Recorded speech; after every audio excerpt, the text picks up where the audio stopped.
The arrival the ship descended silently into the atmosphere, its silver body cutting through the clouds like a falling star. No human eyes saw it arrive. The vessel shimmered against the night sky before disappearing into the forest outside. Quiet town. From the craft stepped a figure, tall and slender, with skin that glowed faintly under the moonlight. This was not a soldier or a conqueror. This was a student, a traveler from far beyond the human world, sent to learn. The aliens. Name was simple, chosen to be easily spoken by human tongues. He carried no weapons, only instruments of study, and his mind burned with curiosity. For generations, his people had crossed the stars, mapping worlds, collecting knowledge, recording every species they encountered. They had seen creatures of great strength, of great speed, of strange and terrible beauty. Yet when Earth appeared in their archives, there was something different. The humans seemed weak compared to others in the galaxy. They bled easily. They broke easily. They aged so quickly. But their survival rate, their spread across the planet, and their unending drive to push further puzzled even the wisest scholars of his world. That was why he had come. He walked into the human city with practiced calm, wrapped in the shape of an ordinary man. His people had learned to mask their differences, bending their bodies to appear less strange. No one looked twice as he passed through the crowded streets. The air smelled of smoke and food, the ground vibrated with the hum of machines, and everywhere he looked, humans hurried about with restless energy. It was not just their bodies he wished to study. It was the strange life that pulsed in every gesture, every sound, every glance. At the university, he introduced himself as a visiting student. The humans welcomed him warmly. They were open, trusting, eager to teach, and perhaps too quick to share. He sat in their classrooms, his dark eyes scanning every movement. He watched the way their chests rose and fell with breath, the way their hearts beat harder when they spoke before a crowd, the way their hands shook when nervous yet steadied when a friend touched them.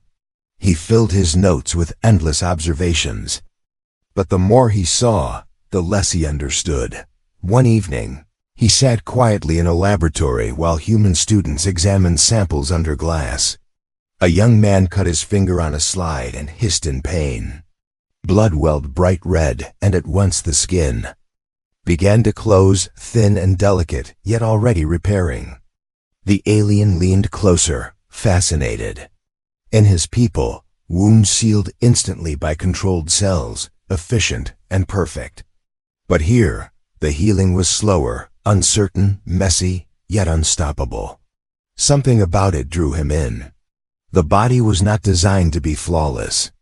It was designed to endure. The nights passed quickly, each one filling him with new questions. Why did humans smile even when hurt? Why did tears fall when they felt grief, or sometimes even joy? Why did their bodies tremble when they were afraid, but also tremble when they loved? He had studied hundreds of species, but none displayed such unpredictable responses. Emotion was not just a thing of the mind here. It lived in their blood, their muscles, their breath. It was as if the body and spirit were one, inseparable. The obsession began to grow quietly inside him. He stayed longer in the hospital wards, asking permission to assist with patients. He watched doctors work on broken bones, torn flesh, damaged lungs, and failing hearts. Again and again, he thought, this should not be possible. By every logical measure, these creatures should not survive such pain. Yet time after time they pulled through. They returned to their lives. They laughed again. One night in the emergency room, he saw something that sealed his fascination forever. A man was carried in after a terrible accident. His body was weak, his breathing shallow, his bones fractured in several places. The alien thought surely this was the end. Yet the man clung to life with stubborn force. His heart pounded, not steady, but strong enough to push back against death. The doctors rushed and shouted, their hands moving in frantic rhythm. But it was not just their skill that saved him. It was the man himself. Somewhere deep inside, his body refused to give. The alien could not look away. His people would have called it illogical. His people would have said that survival must come from design, from perfection of structure, from strength written into the flesh. Yet here was proof that survival could come from something else. Something unseen, walking back to his quarters. That night, he felt restless. His steps quickened, his thoughts tangled like threads he could not untie.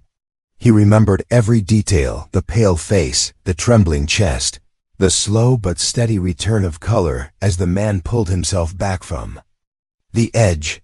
This was not only biology. This was something deeper, something his people had never understood. He looked at the humans around him with new eyes.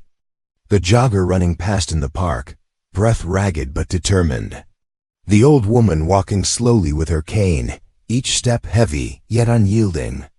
The children laughing as they fell and rose again, their scraped knees already forgotten. Everywhere, the same pattern repeated. Weakness that transformed into strength, fragility that turned into endurance. The alien began to write his thoughts, not in the language of his people, but in the simple words of the humans. He wanted to capture it as they would, raw and unpolished. The human body was not just a vessel of organs and bones. It was a battlefield, a forge, a place where limits could be broken and remade. The more he wrote, the more he felt estranged. Stirring inside himself, something his own body had never known. It was as if their resilience was contagious, as if by watching them, he too was changing. The question burned brighter each day. What secret power lay hidden in the human body? What force allowed them to survive beyond reason? He thought of the man in the hospital bed, of the student's healing finger, of the woman walking with her cane. He thought of the way humans cried and laughed and shouted, their bodies always reflecting their souls. As the moon rose above the campus, the alien stood at his window, staring at the city glowing below. His mission had been clear when he left. His home world, study, record, return with knowledge. But now he knew he could not leave yet. The humans had drawn him in too deeply. He had to go further. He had to see more. The obsession had begun. Curiosity turns to obsession. The days passed quickly for the alien student as he moved deeper into the world of humans. What began as quiet observation soon turned into long hours of study. And what started as study slowly transformed into something more. He could not explain the feeling even to himself. It was no longer just about collecting knowledge for his people. It was about answering the restless pull inside him that demanded to know why humans were so different, why they could suffer and still rise, why they could carry scars and still smile. He followed human students into every place of learning he could.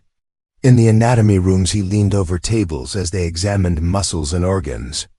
In the gyms he stood silently near the walls while men and women strained their bodies until sweat rolled down their skin and their breath grew heavy. At first he thought it strange that humans would deliberately cause themselves pain in order to grow stronger. Their muscles tore and healed, their lungs burned, their hearts raced until it felt dangerous, yet they called it training and they loved it. His own people would have called such behavior wasteful, yet the humans called it discipline. Watching them, he realized their bodies did not simply endure stress, they adapted to it. They became something more than before. The alien also spent long hours in hospitals, where doctors allowed him to assist with small tasks. He carried instruments, he handed tools, but his eyes were always fixed on the patients. He saw fevers rise and fall, infections fought and conquered, bones broken and set back into place. He saw children cry one day and run freely the next.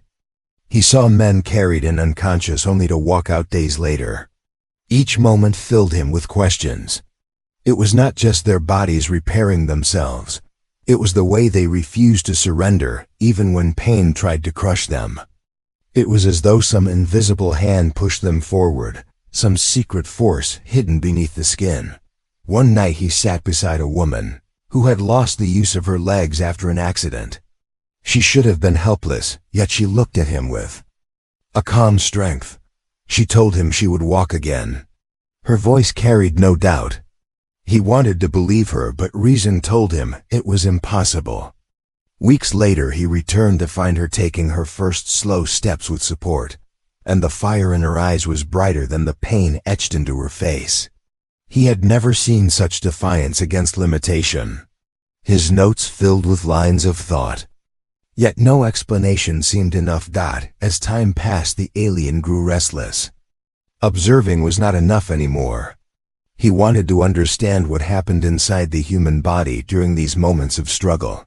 He began small experiments, always careful not to draw attention. He recorded the heartbeats of students while they studied under pressure. He noted how their pulse quickened when nervous, then slowed when they calmed.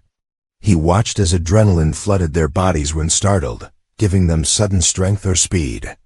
Every test left him more fascinated, because every result showed something unpredictable. Two humans could react completely differently to the same challenge, yet both could succeed in ways no other species could. The alien began to see patterns that made little sense to him. A mother lifted a heavy object to save her child, though by all measures she lacked the strength. A young man ran through the night on a broken ankle just to call for help, though his bones should not have allowed it. These moments were rare but real, and they shook him. His people had studied biology for centuries and believed that bodies had limits that could not be crossed. Yet here on Earth, he saw limits shattered by nothing more than will. The obsession grew heavier with each discovery. He no longer thought only of writing reports for his superiors. Instead, he found himself chasing questions that filled his mind, even as he tried to rest. He dreamed of hearts that beat harder when hope was near, of lungs that filled with air even when pain said they should not, of muscles that refused to fail even when they were torn. He walked through the city streets at night, watching humans in their ordinary lives, and everywhere he saw proof of the mystery. He saw workers carrying heavy loads day after day with aching bodies, but determined steps. He saw athletes running past exhaustion with fire in their eyes. He saw old men sitting in parks, their hands shaking, yet still lifting children into their laps with joy. The alien began to feel something he had never felt before. It was not only curiosity now, it was admiration. These humans, so fragile in structure, were stronger in ways his people had never measured. He found himself drawn closer to them, not as a scientist to a subject, but as if he wanted to share in their secret. But his desire to test the truth pushed him into dangerous ground. One evening he asked a fellow student to take part in what he called a resilience study. The student agreed without suspicion, laughing at the strange request. The alien guided him through physical strain, first with simple exercises, then with harder ones. He watched the boy sweat, stumble, fall, and rise again. His instruments recorded every pulse, every tremor, every surge of chemical change inside the body. He thought the test was nearly over when the boy, gasping for breath, pushed himself into one last effort that no numbers predicted. The alien's eyes widened as he saw the body hold longer than it should have, the muscles trembling, yet still refusing to collapse. The boy finally fell, exhausted but smiling, and said it felt good to go beyond his own limit. The alien returned to his room. Shaken, he replayed the data, line after line of readings that contradicted everything he thought he knew. It was impossible, yet he had seen it. He stared into the night sky through his window, wondering how many more secrets the human body still held. He knew then that his journey had only begun, and his obsession was no longer a quiet flame. It had become a fire that would not stop until he uncovered the truth of what made humans so different. And so, curiosity had turned into obsession. The alien student soon realized that his growing fascination with humans was not something all of his kind would understand. Word began to spread among the few other alien scholars who had been stationed on Earth for their own studies. They whispered that he was losing his focus, that instead of maintaining the distance of a scientist, he was drifting dangerously close to his subjects. To them, humans were still nothing more than a primitive species. They admired the machines humans built and the speed at which they adapted their societies, but they did not see any hidden greatness in the flesh and bone. They believed humans survived only because of chance and circumstance. When one of them confronted him, their words were sharp, telling him that he was wasting his time chasing illusions, that humans were fragile and limited, and that no amount of obsession could change what they truly were. He listened quietly, but the words did not take root in him. In his heart he already knew they were wrong. The longer he spent among humans, the more he was convinced of it. Every day gave him new evidence, not in the form of numbers or formulas, but in stories, in acts of will that could not be measured. He had begun to spend more time with one human in particular, a fellow student who had noticed his strange curiosity, but did not judge it. This friend would often sit with him after classes and speak openly about the struggles of life, about family, about loss, about the determination to keep moving forward even when the weight of the world pressed hard. These conversations left the alien thoughtful in ways he had never known before.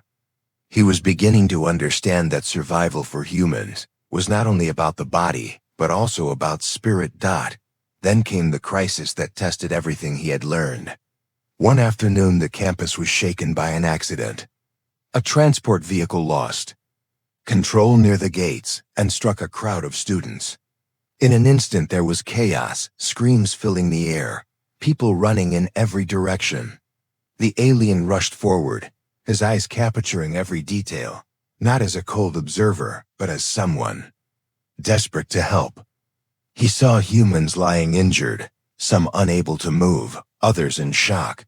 Yet what caught his attention most was not the pain, but the way those around them reacted.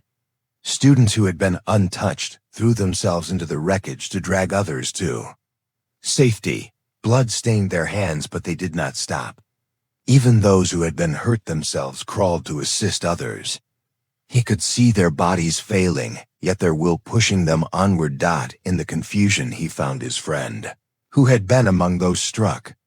The human's leg was broken, twisted in a way that should have left him helpless, yet he was shouting to others to get clear, trying to help those around him, even as his own face was pale with agony. The alien knelt beside him and begged him to stay still, but the friend only shook his head and insisted he would not stop until everyone was safe. The alien could hardly believe it. Logic demanded rest, but the human body before him defied logic.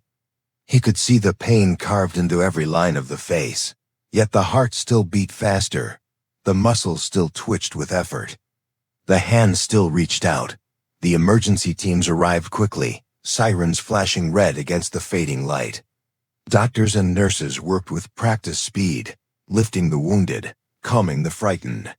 Yet what stayed with the alien was the moment when his friend, barely conscious, whispered that he would not die here, that he had more to do, more to live for. Those words echoed in the alien's mind long after his friend was carried away. He could not ignore what he had seen. That night he returned to his room trembling with emotions he could not name. His instruments recorded the details of the day, but numbers could never capture the truth of what he had witnessed. For the first time he felt a conflict rising not between himself and the humans, but between himself and his own people. If he returned home with these stories, they would laugh at him. They would dismiss it as weakness disguised as strength.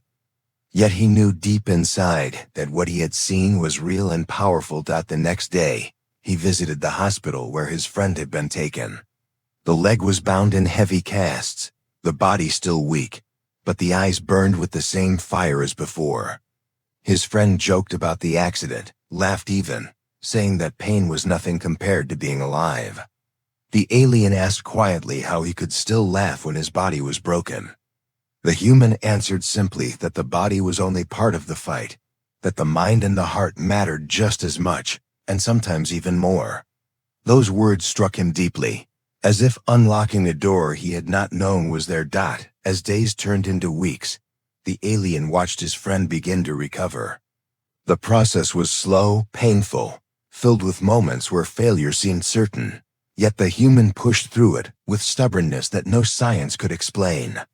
Every time he fell, he forced himself to rise again. Every time the body said no, he whispered yes. The alien began to record not only the changes in the body, but also the expressions on his face, the set of his jaw, the spark in his eyes. It was in those details that the truth lived. But the more he believed in this truth, the more opposition grew from the other alien scholars. They warned him again, saying he was too close, that he was becoming one of them. They told him that his obsession was clouding his judgment, that he was risking his future by filling his reports with fantasies about human willpower and resilience. One even threatened to report him to the council of their world, where such behavior would be judged as unscientific. He found himself standing at a crossroads. On one side was loyalty to his people and the strict rules of study they demanded. On the other side was the undeniable reality he had seen with his own eyes. He could no longer pretend that humans were fragile curiosities. They were something far greater, something the galaxy had overlooked. And so the conflict deepened, not only around him but inside him as well. He had to decide whether to remain the quiet scholar who obeyed, or the daring student who risked everything to tell the truth about humanity. The choice weighed on him heavily as he watched his human friend take his first painful steps with crutches, each movement filled with struggle, yet also with triumph. At that moment, the alien knew the decision was already made. The revelation, the days after the accident turned into weeks, and the alien student carried with him a weight that pressed deeper each passing hour. He had seen things that no record in his people's great libraries had ever described. He had witnessed a human body rise when it should have fallen, a spirit shine when it should have dimmed, and he knew that he could no longer remain silent. Yet silence was easier, for silence meant safety while truth meant risk. His superiors expected neat reports filled with measurements and comparisons, nothing more. But what he held now was not neat, and it was not simple. It was a fire that demanded to be spoken. At night, he sat at his desk, pages scattered around him, filled with words he had written in the human tongue. He wrote not of bones and blood alone, but of laughter and pain, of weakness that turned to strength, of limits that fell before the weight of human will. He wrote until his hand trembled and his eyes grew heavy, yet each time he stopped a new thought pushed him back to the paper. He felt as if he was not only writing for his people, but also for himself, for something inside him had changed, and he could never return to what he had been before. The other alien scholars watched him with suspicion. They whispered that he was losing his way, that he was blinded by sentiment, that his research had turned into something unfit for the records. One evening 2 of them came to him directly. They stood in his room, their voices cold and steady, and told him that if he continued down this path he would disgrace not only himself but also their world. They said humans were nothing more than an early race destined to remain small in the eyes of the galaxy.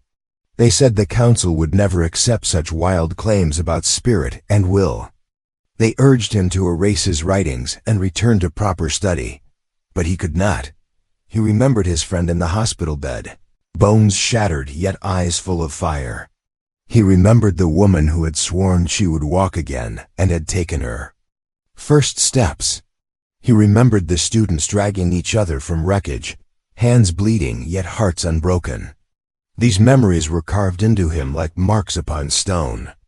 No command could erase them. He looked at his fellow scholars and told them he would not stop. Their faces grew hard, and one of them warned that the council would silence him before he could cause trouble. Still he did not yield. The tension grew heavier as news reached him that the Great Council of Scholars was preparing to review the Earth mission.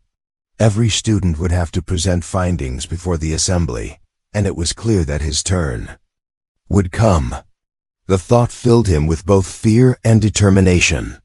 If he spoke the truth as he saw it, he risked being cast aside, his words dismissed, his name disgraced.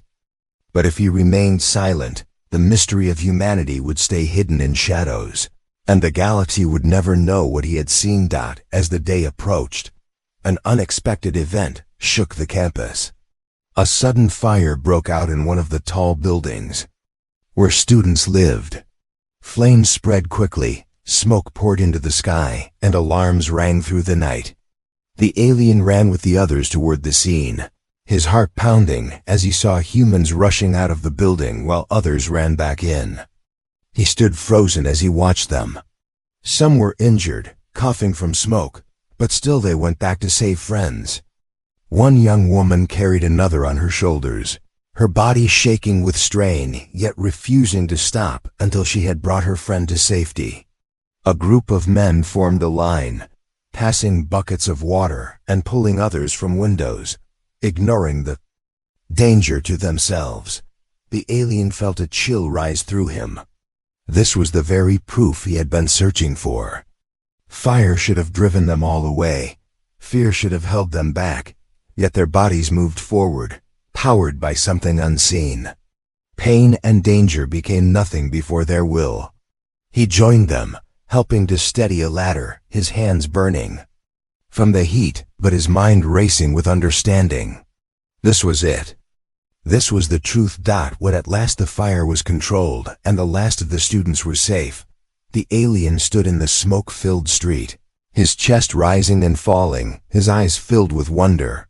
He had not only seen humans survive, he had seen them defy fear itself. He knew then that his report could no longer be just a set of notes. It had to be a declaration. On the day of the council presentation, he stood before the gathered scholars, his form steady though his heart raced within. Around him the others spoke first, each delivering careful reports about human biology, human society, human technology. Their voices were calm, their words predictable, their findings ordinary. When his turn came, he stepped forward with his notes in hand, though he hardly needed to look at them. His voice carried across the hall as he spoke not of weakness but of strength, not of limits but of endurance. He told them of the man who had lived when death was certain, of the woman who walked when reason said she could not, of the students who ran into flames when safety lay behind them. He told them that the human body was more than a structure, that it was a vessel of spirit, a machine of will, a living proof that survival was not only about flesh, but also about choice. Gasps rose from the crowd. Some shook their heads, some whispered to each other, some looked at him with open disbelief. The other alien scholars who had warned him sat stiff, their eyes hard as stone. Yet there were others, a few, who leaned forward with curiosity, their faces lit by the spark of possibility.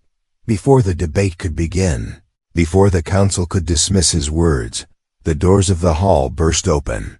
A messenger ran in with news of the fire on the campus, news that had already spread beyond the city. He told of how humans had saved each other, how they had fought against flames with bare hands, how they had endured what no other race would dare. The timing was beyond anything the alien student could have planned. His words were no longer just claims. They were backed by fresh proof witnessed by many. The hall fell silent. The alien student stood tall, his eyes shining, knowing the truth could no longer be denied.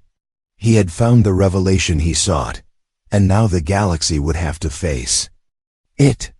The conclusion. The hall was filled with silence after the messenger's words, a silence so heavy that it seemed to press against every corner of the great chamber. The alien student stood at the center, his form steady though inside his heart raced like a storm. He could see the faces of the council members, some doubtful, some troubled, and a few carrying an expression he had not expected: curiosity mixed with respect. He knew that what he had spoken was no longer just his belief. The fire had given proof, and proof was something even the most stubborn minds could not ignore. One of the elder scholars rose slowly from his seat, his eyes sharp and voice deep. He asked the student why he believed that humans were different from other species, why he thought that their survival was anything more than accident and chance. The hall leaned forward to listen as the student answered, not with numbers and not with charts, but with the weight of the stories he had carried. He told them again of the broken man who refused to die, of the woman who walked when her body had failed, of the friend who shouted for others, even as his own bones splintered, of the young students who stepped into fire to save one another. He spoke of how the human body bent under suffering, but did not always break, of how their hearts carried them further than their strength should allow. He said clearly that humans were not the strongest, nor the fastest, nor the most intelligent among the stars, but they carried within them something no science had yet measured.